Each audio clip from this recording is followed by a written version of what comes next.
Thank you, Chairwoman Vice, Ranking Member Torres, members of the subcommittee.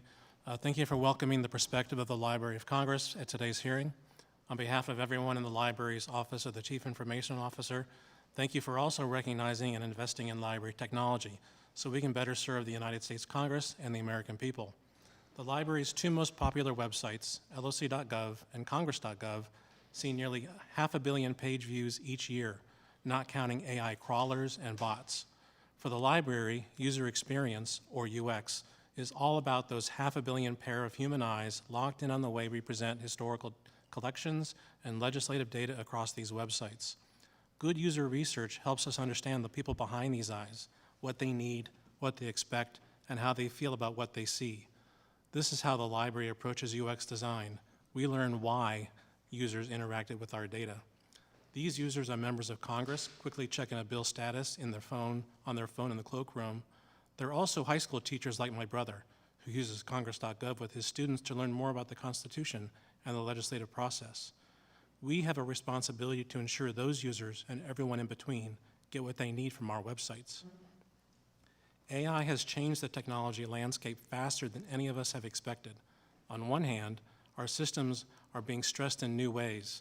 In a single 24-hour window last month, our human verification check on congress.gov blocked approximately 98% of incoming requests as non-human traffic.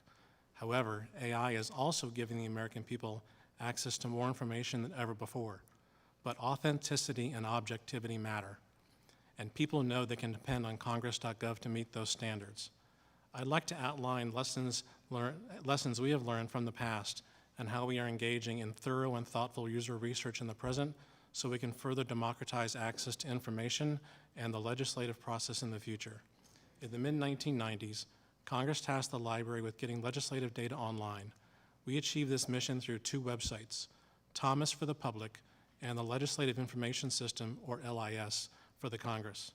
Ultimately, two sites with different designs and approaches led to a digital disconnect and confusion between the members of Congress and their constituents. With congressional support, we built a new system, congress.gov, which launched to the public in September of 2012 with an updated design, modern infrastructure, mobile-friendly access, and new search capabilities. But we didn't stop there. New features, including committee schedules and videos, publicly available CRS reports, bulk data download, and an API are now drawing more users to the site than ever before. Today, congress.gov is more than the sum of Thomas and LIS. It's the viewfinder that brings into focus multiple modern data flows from across the legislative branch, alongside library resources from CRS and the Law Library of Congress. With this expansion work complete, now is the time to turn our focus to making congress.gov as intuitive and user-centered as possible. The library follows established user-centered design principles and a repeatable 5-phase process for conducting user research. First, we discover. This involves researching and gathering everything we know from users, stakeholders, and data. Next, we define where we need users to inform requirements and constraints. Then we ideate. This leads us to the prototype stage, where we get to visualize what the product will look like. And then finally, we validate with user testing. We'll often return to the ideate stage to improve and advance our ideas based on what we heard in testing. Over the last year, we completed the discover phase by conducting one-on-one interview sessions with public participants. This research showed us once again that congress.gov is a valued and trusted resource. We are now in the final stages of the define phase of our UX process.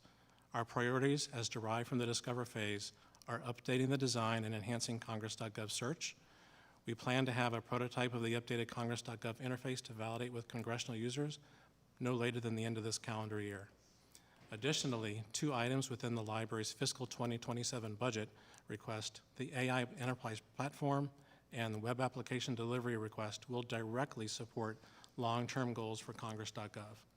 The AI Enterprise Platform will enable experimentation with and implementation of AI-based tools and enhancements across the library, including congress.gov. One idea we are actively exploring is how the popular Ask a Librarian feature on loc.gov, coupled with AI tools, could further enhance the congress.gov search experience. In closing, As we move through the user design process, we welcome the continued partnership with this subcommittee. Thank you again for the opportunity to testify, and I look forward to answering your questions.